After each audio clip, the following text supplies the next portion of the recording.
right. Now for my favorite part of the book of Esther.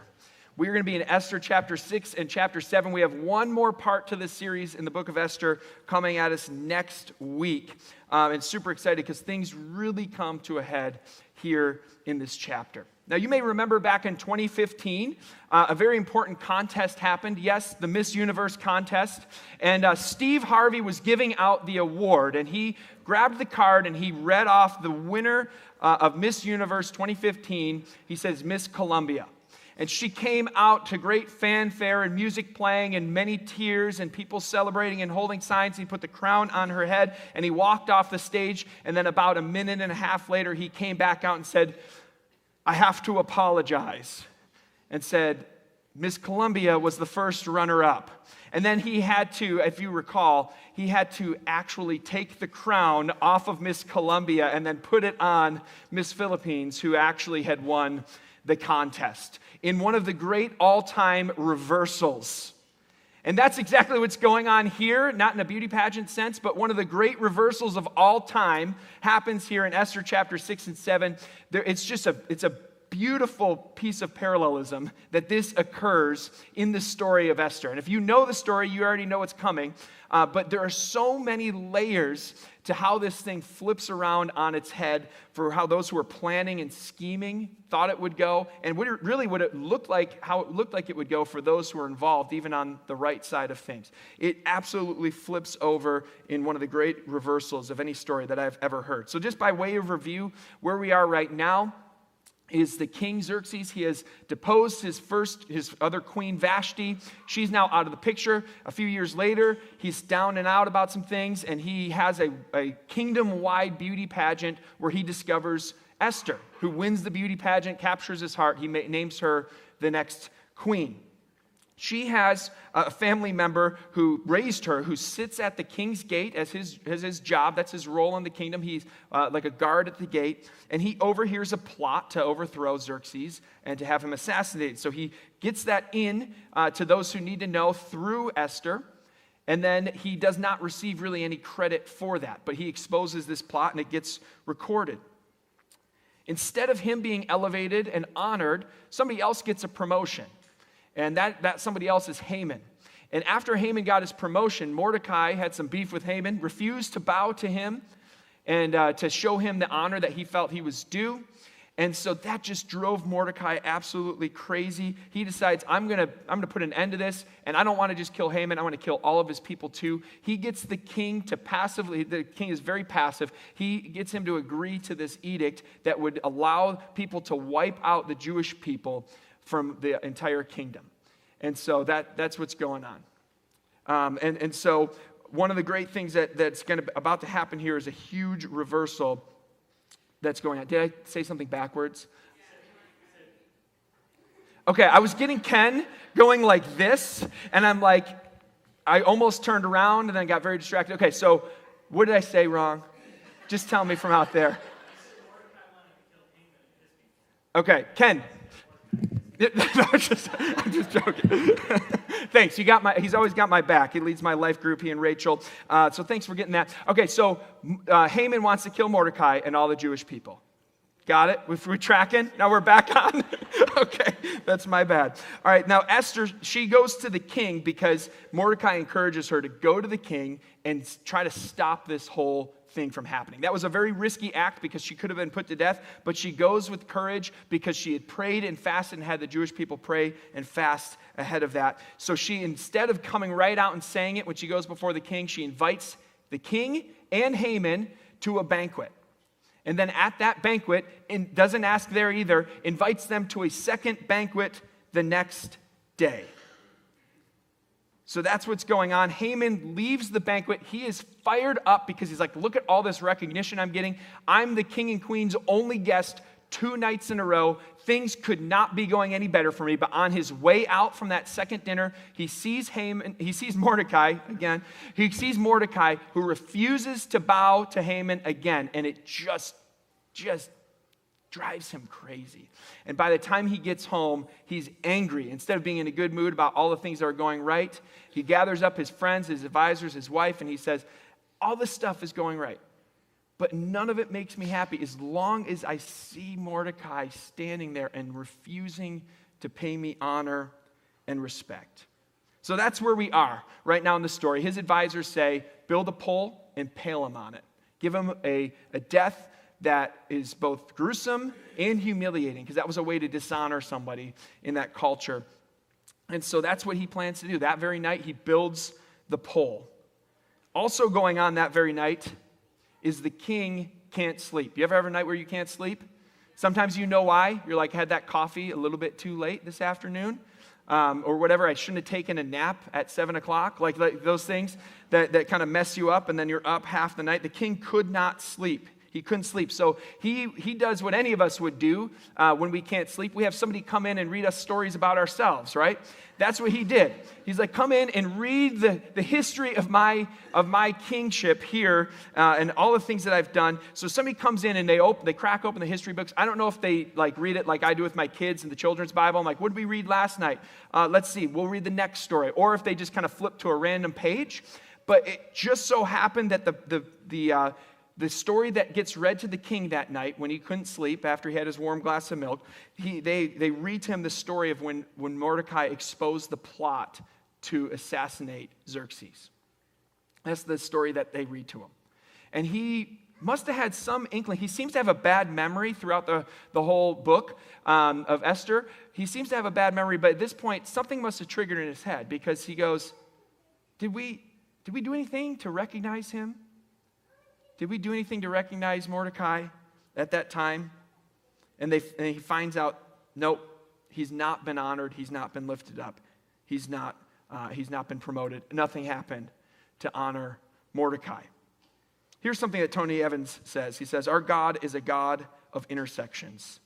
He connects things that don't look connectable when the timing is just right, even though everything looks wrong. God is at work when circumstances look uncontrollable, when life looks unpredictable, and when sin looks unstoppable. So the king said in response in Esther chapter 6, verse 4, when he finds out nothing's been done for Mordecai, the king says, who is in the court?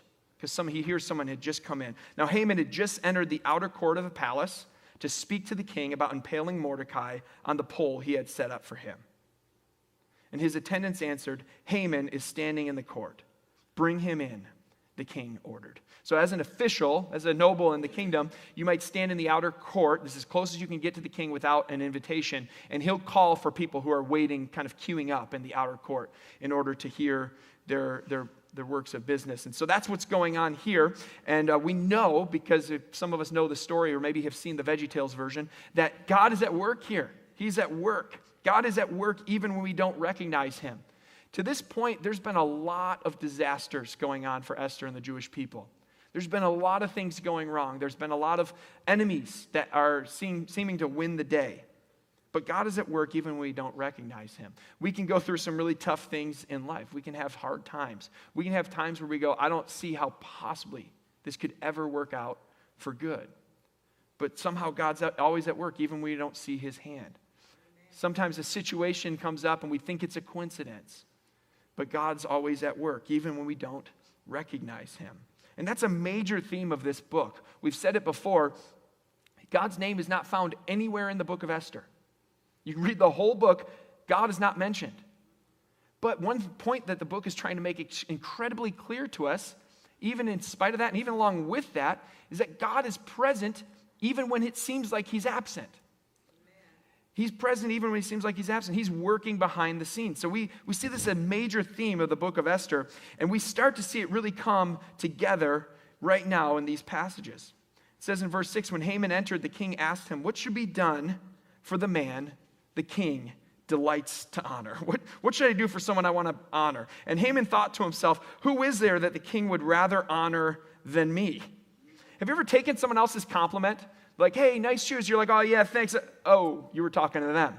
Like, that's an awkward moment. But it happens every now and again. And that's sort of what's going on here. He's like, who should I honor? What should be done for that person? And how should I do it? He's like, oh, me? Not me. And so he gives like this whole background of all the stuff that he clearly was thinking about before. Like, this is not the first time Haman has thought about this question. What would I like to have done for me if the king were to honor me? What would that look like? He has an answer ready. It says, so he answered the king, for the man the king delights to honor, have them bring a royal robe that the king has worn and a horse the king has ridden, one with a royal crest placed on its head. Then let the robe and the horse be entrusted to one of the king's most noble princes. Let them robe the man the king delights to honor and lead him on the horse through the city streets, proclaiming before him, this is what is done for the man the king delights to honor. So Haman's thought about this. He's thinking this is meant for him, and that's what's going on in his mind. He's like, I'm so excited. This is going to be a great day. I thought yesterday was great. After getting invited to the second banquet, this is going to put all of that to shame. Here's the deal. Pride makes God our enemy, but humility makes God our friend. Pride makes God our enemy. Humility makes God our friend. This is another big theme, but not just of Esther, but of the whole Bible. We see it all the way through. Proverbs chapter 16, verse 18 says, pride goes before destruction, a haughty spirit before a fall. And that rings incredibly true in the book of Esther and in life. We see it so often that right before this situation, I mean, Haman is just feeling all these situations. He's like, oh, yes, I'm finally getting what I deserve. And not only do I want all of this, I want even more. And he's trying to elevate himself. Pride goes before destruction. Jesus says it this way in Luke 14:11 and many other places too. For all those who exalt themselves will be humbled, and those who humble themselves will be exalted, Jesus says. So when we lift ourselves up, we're going to be humbled. When we humble ourselves, God lifts us up. In fact, he even did that with Jesus. It says that when he went to the cross and he humbled himself and became obedient to death, it says, therefore God raised him up to the highest place, to the right hand of the Father. And then all glory goes to him because he has humbled himself so much. 1 Peter 5, verse 5, he's quoting from a proverb. He says, all of you clothe yourselves with humility toward one another. And here's where the quote starts. For God opposes the proud, but shows grace or favor to the humble. He opposes the proud, but shows favor to the humble. So do you want to have God's opposition or his favor? It's a dumb question. We all would say we want God's favor. The way to get that is by humbling ourselves. The way to get his opposition is by building ourselves up through pride. Haman is filled with pride. All of his goals, all of his ambitions in life have himself at the center. He wants to build himself up. He wants to become great. And he's attracting the opposition of God. So he gives the king this whole plan. This is how you should honor him. You'd have a really high-ranking official lead him on a horse, put this royal crown on him, and lead him on the horse and yell, oh, this is what is done for the man the king delights to honor. And the king answers in verse 10, go at once, the king commanded Haman, get the robe and the horse, and do just as you have suggested for Mordecai, the Jew who sits at the king's gate. Do not neglect anything you have recommended. I love that last line. Like, you are very detailed in your plan. Make sure you do all of those things that you said should be done for this person. And so that's exactly what happened. I wonder what that scene was like for the two of them. Like, what were they saying to each other? What was the attitude like? What was going on as they were walking through the streets? And Haman is having to honor the person who he cannot stand, where he hates him the most. This is poetic justice. Have you ever been driving down the freeway at a reasonable speed and then someone blows by you like an absolute maniac? And you're just, I mean, I've thought this before. I'm like, man, I hope I see them pull over on the side of the road with a cop car behind them in a little bit because they're driving like a maniac.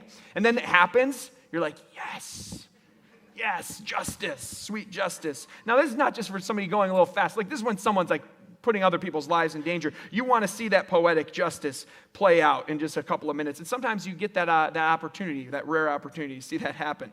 But this story is just filled with poetic justice. This is a plan that Haman was asking for himself, though he really didn't deserve it. He's a wicked man. He's trying to elevate himself. He's trying to put down Mordecai and an entire race of people. And now this is turned over, this honoring portion is turned over on his head. But that's not the entire story, because there's more to come that really rounds out the parallelism that's going to take place. In chapter 6, verse 12, we'll pick it up there. Esther chapter 6, verse 12. It says, afterward Mordecai returned to the king's gate. This is after he carries out the plan, and he walks them through the city, and he's yelling, this is what happens for the man the king delights to honor. He goes through this whole parade, and Haman leads it. So verse 12, afterwards Mordecai returned to the king's gate. So what does Mordecai do? He goes back to work. Right? He goes back to his post. He goes back to his position. There's no little party. There's no feast. There's no celebration. There's no I deserve a day off. He just goes back to his spot. But Haman rushed home with his head covered in grief and told Zeresh, his wife, and all his friends everything that had happened to him. He has to go pout, right? He has to go pout. And I wonder if the whole situation had been reversed. I still don't think Haman would have gone back to his post. I think he probably would have gone home and he would have had a party or celebration because of the good things that have happened to him. He keeps gathering his friends. And the last time when it was more of a happy gathering, even though he was still frustrated about Mordecai, he was like bragging about all of the things he had and his many sons and his position and his power and all this stuff. And that's what he probably would have done. He would have gathered them up so he could spend some time bragging about what's going on in his life. But in this situation, he runs home to complain. So based on what we know of Haman, this is his absolute nightmare. This is a doomsday scenario because he cannot stand Mordecai. And he wanted all of this stuff to happen to him. And so this is just, I'm sure, just driving him nuts. So here's what happens when he tells them all of the things that took place. It says, his advisors and his wife Zeresh said to him, since Mordecai, before whom your downfall has started, is of Jewish origin, you cannot stand against him. You will surely come to ruin. While they were still talking with him, the king's eunuchs arrived and hurried Haman away to the banquet that Esther had prepared. So that's what's going on. He tells them all of this, and they're like, yeah, we kind of knew this was not going to go so well for you. Now, the chapter before, they were like, yeah, do this, and here's how you can fix the situation, just put that guy to death. And they were just going along with it, and it seems like they kind of had this inkling, like, yeah, I was worried it might turn out that way. Have you ever had that happen? Like you get people's advice or you tell people your plan and they seem to nod along, but then afterwards, like, I knew that was kind of a risk. You probably should have gone a different way with it. You're like, thanks for telling me now, you know? But sometimes when that happens, if we have someone in our life who's afraid to tell us the thing we don't want to hear, it's because they know we won't hear it. You know, sometimes that starts with you as the person asking for advice. Sometimes that starts with me in situations I've been in. It's like, I'm telling you this, all I want is for you to nod and smile. You know, and you can get that from the attitude in which we share things at times. I'm sure that was part of what was going on with Haman as he was gathering his friends the day before and saying, what do I do about this? Because I'm angry and I'm fired up, but I'm also excited about the other things that are going on in my life, and I'm great, right? So what should I do to show that greatness? And they're just nodding along, and they're saying things that will puff up his ego and his pride, because that's clearly what he's after and what he's seeking. So they're bad advisors, but he's also not good at seeking advice. Like, tell me the real truth, even if I don't want to hear it. And so that we can face those types of situations in life as well. That we're sometimes our bad advisors, they're probably bad advisors, but they're also probably partially not telling us everything they could because of the way in which we ask them. We have to be careful about how we ask for advice. That's part of that pride, humility thing. Our own pride can hurt us even on what people are willing to say to us, because how will we receive it? So they hurry him away to the banquet that Esther has prepared. In chapter 7, verse 1 says, so the king and Haman went to Queen Esther's banquet. And as they were drinking wine on the second day, the king asked Queen Esther, what is your petition? It will be given to you. What is your request? Even up to half the kingdom, it will be granted. He is asking her yet again to tell him this request, to give him this request that she's been holding on to since she approached him took her life into her own hands to approach him in his court. He knows she wants something. He keeps asking, you can have anything up to the half of the kingdom, and I will give it to you. And again, that's an expression, but he's really saying, look, you're going to get it. Whatever you want to ask for, you're going to get it. And he's trying to assure her. But she's still been slow playing it. Now, we talked about there's a lot of options as to why she doesn't just come out and say it. And I think we start to see there's some thought behind this. There's some thought behind this. Because I think that she was just very strategic. And maybe God's Spirit was just giving that to her. But there's a strategy behind why she didn't just say the first time he asked her. She's been playing this out. Even here, in this moment, she doesn't come right out and blurt it out. She's slow in her response, and she says things very carefully and strategically. Now, if you ever want to deliver what might be interpreted as tough news to somebody else, one good strategy, and this is what Esther does here, she gets him just dying to know what it is that's on her mind. She's begging him, tell me, please tell me. Or he's begging her, please tell me, what is the advice? Oh, those are my notes. Apparently I don't need them anyway because I can't say things the right way around. But basically, he's like, please tell me this difficult thing. And that's a good position to have the person in who you're about to share something hard with. And he's wanting to hear it. And so when she hears it, he's a ready and willing audience for Esther to share this with. And so that's what's going to happen. She's going to share it. But even listen to her words. Queen Esther answered, if I have found favor with you, your majesty, and if it pleases you, grant me my life. This is my petition.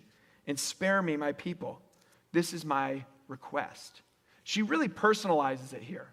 Even before, when he had asked her, what is your petition? She said, if the king regards me with favor, if it pleases the king to grant my petition and fill your request. She's really saying, it's my request. If you have feelings about me, and she puts it in a you and a me type of relationship. And really, it's clear that the connection has built over these last couple days, even as they've had these dinners and these parties together. There's a bit of a personal call. And it's sort of like in a situation where you're you might be appealing to someone who you want to act on your behalf, And it's think of a situation where maybe somebody's at our house, it might be, this may happen every once in a while. A child may act up, And it's I could say, Mackenzie could say to me, are you gonna let them talk to your wife that way? She doesn't. But if she did, right, there's a little bit of a personal appeal there. It's come to the defense. And that's sort of what she's doing in this situation. She's like, hey, if it pleases you, if to grant my request, spare my life and my people's life. And then she carries on. She says, for I and my people have been sold to be destroyed, killed, and annihilated. She's trying to stoke his memory here because those were the words exactly in the edict. Those three words, that destroyed, killed, and annihilated. And strong words as well. That's what's coming their way. She says, if we had merely been sold as male and female slaves, I would have kept quiet because no such distress would justify disturbing the king. Then King Xerxes asks Queen Esther, who is he? Where is he? The man who has dared to do such a thing. One time, my younger sister, who's a trickster, said to me, someone told me you look like an owl. And I thought to myself, I'm like, an eagle? Maybe. A hawk? Perhaps. But an owl? My blood started to boil, and I looked at her and I said, who?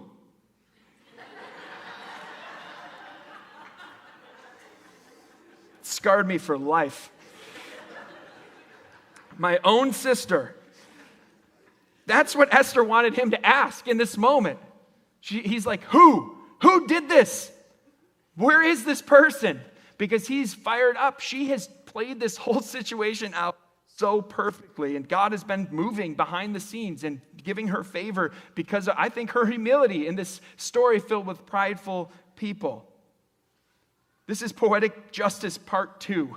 We're about to see Haman get impaled on the pole that he set up to impale Mordecai on. That's Poetic Justice.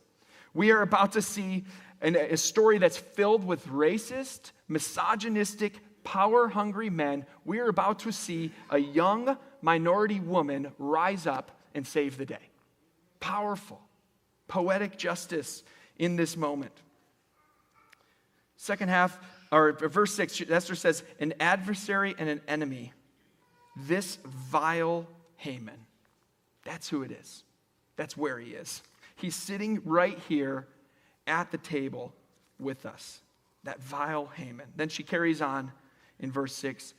Then Haman was terrified before the king and queen.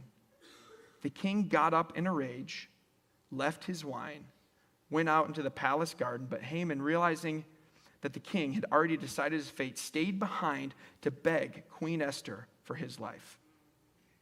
Just as the king returned from the palace garden to the banquet hall, Haman was falling on the couch where Esther was reclining. The king exclaimed, "Will he even molest the queen while she is with me in the house?" And as soon as the word left the king's mouth, they covered Haman's face. So here's a little bit of historical background on this. No man was ever allowed within 7 feet of a harem woman, any woman in the king's harem, except the king and an assigned eunuch. That's it. Those are the only people allowed within 7 feet, only men allowed within 7 feet of one of the harem women for the king. And so here you have Haman, because he knows his fate is decided, he is just begging her. And he's falling where she's sitting. He's falling, "Please, just anything, I'll do anything. Have mercy. Please, I'm begging you." Because he thinks if up to the king will have him killed. So he's begging her. He's going all in on this challenge to overcome this challenge in his life, to try to get out of this situation. But the king comes in, and he's now violated all these cultural norms, all of these things that you just cannot do, to make contact with the queen and be alone. Even he should have left the room the second the king did. If there weren't other people in there, he should have left the room. But he was kind of stuck in this position, and he didn't know what to do. So when the king comes back, and here's the irony, he's going to get the right result, but he's now being sort of misinterpreted. And the reason that was the final straw is actually not even the reason, or it was not even a legitimate thing, because he wasn't molesting the queen. He was begging for his life. But still, he ends up with what exactly he deserves. Pretty amazing moment here. Verse 9 says, "Then Harbona, one of the eunuchs attending the king, said, 'A pole reaching the height of 50 cubits stands by Haman's house. He had it set up for Mordecai, who spoke up to help the king.' The king said, 'Impale him on it.' So they impaled Haman on the pole that he had set up for Mordecai. And then the king's fury subsided." This character, Harbona, is an interesting character because he's probably one of the people who has one of the great bird's eye views of the whole scenario, right? He's seeing what's going on with Esther. He's been there probably for Vashti and all of the things that have happened there. He sees Haman, what he's up to. He knows what Mordecai has done. He probably has a better memory than the king because it seems not so great. And so he has been observing all of this stuff playing out the entire time. And it seems like he was pretty ready. He was pretty ready to put Haman under in that moment and report that reality to the king. Say, "Oh, this is what he set up for the guy who saved you, by the way, because you've been playing all of this wrong. You've been elevating the wrong people. You've been listening to the wrong advisors. You've been doing the wrong thing from start to finish." Here's a big point that we see at this stage in the story. With all of this poetic justice, God can reverse the irreversible. God can reverse the irreversible. And I think we have exhibit 1 through Jesus. We have exhibit A through Jesus on the cross. Because in that moment, all of his followers, everybody watching, all of those in power, they all thought it was over, but they thought it was over the other way. When Jesus said, "It is finished," they had no idea what he meant. They had no idea. They didn't know that he meant, what is finished is my mission to defeat sin and death. They thought that meant it's finished as in all of the stuff that I was coming here to try to do, it's done. I can't do it anymore. No, it's finished the other way. It was a great reversal. In fact, you could make the argument that even Satan thought he might have been winning in that moment. Like, this is how I'm going to reverse things. This is how I'm going to take control and take power. God sends his son. I'm going to be able to put him to death. Why do we think that Satan was involved in that? One thing is that Judas was, it says that he was filled by Satan when he left to go and betray Jesus to the authorities. It says Satan filled him in that moment. Satan entered him, and he left, and he went to do that. And so there was an inspiration from the enemy. When Esther looks at Haman and says, it's this adversary and enemy, this vile Haman. That's who Satan is to the church. That's who Satan was playing the role of to Jesus. That's what he can be to us. He is an adversary. Literally, his name means adversary. Peter calls him in his letter our enemy, the devil who prowls around like a roaring lion seeking someone to devour. He's always at work behind the scenes. But in that moment, when he thought maybe I'm going to finally get the upper hand, Jesus was simultaneously defeating him, and he had no idea. The first gospel was preached in Genesis chapter 3 when God said, "The seed of woman will come And the snake, the serpent, will strike his heel. But your offspring, your son, will crush his head. And in that same motion, yeah, he'll injure you, he'll wound you, he'll think he's getting you, but that will be the same motion where victory is secured for the good side. That's what's going on here in this story as well. There's a reversal. We see that on the cross. We see that reversal on the cross. Satan's pretty convinced the cross is at least going to do harm. God reversed it. He turned it into the best thing that ever happened, even though it was still very difficult. Do you trust God with your difficult circumstances today? And believe me, I understand that can be so hard. That can be so hard. Realizing that God has a different perspective from everything that we see. Being outside of time, understanding eternity. Even regardless of how difficult our situations are, we can trust him with them and know that he will come through for us. Hebrews chapter 2, verse 14 says, since the children have flesh and blood, he too shared in their humanity, so that by his death he might break the power of him who holds the power of death, that is the devil, and free those who all their lives were held in slavery by their fear of death. If God can reverse the power of the cross, if he can reverse that moment, he can reverse anything. He can reverse the irreversible. And he does it time and time again. We see it in the story of Esther. We see how he brings it around about to bring glory to his name, to free his people, to keep his line going, and to defeat wicked people. He works in spite and even through them, the wicked people at times. And even our heroes are far less than perfect, as we'll continue to see as we get towards the end of this series. Let's pray. Oh, Lord, we just thank you today that your power works through us, that your power is made perfect even in our weakness.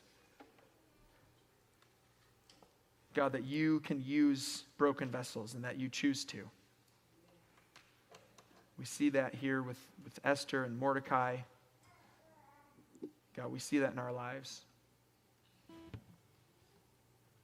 Lord, we thank you that you can reverse difficult situations, that you can reverse anything for your glory and our good. So, Lord, we pray that you would continue to allow us to lay those circumstances at your feet, that we would trust you with everything that we face.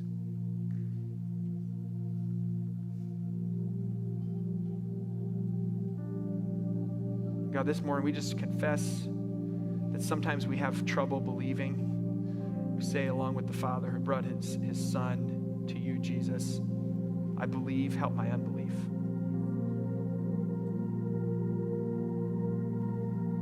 So Lord, just give us more faith. Give us the ability to trust you. Jesus, help us to look to you and worship you and glorify you, not just with our song, but with our lives. We worship you now. We pray all this in Jesus' name.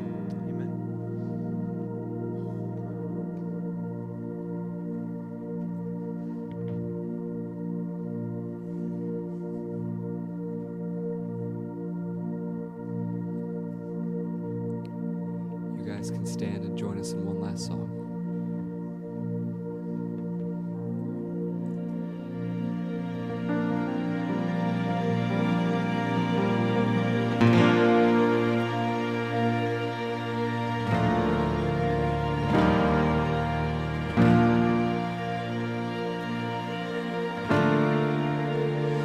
I cast my mind to Calvary, where Jesus bled and died for me. I see his wounds, his hands, his feet, my Savior on that cursed tree. His body bound and drenched in tears, they laid him down in Joseph's tomb, the entrance sealed by heavy stone. Messiah still and all alone. Oh, praise the name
blazing sun shall pierce the night, and I will rise among the saints, my gaze transfixed on Jesus' face.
Thank you all for being here today. Hey, if you want to get baptized, let us know. We would love to baptize you in the coming weeks or months.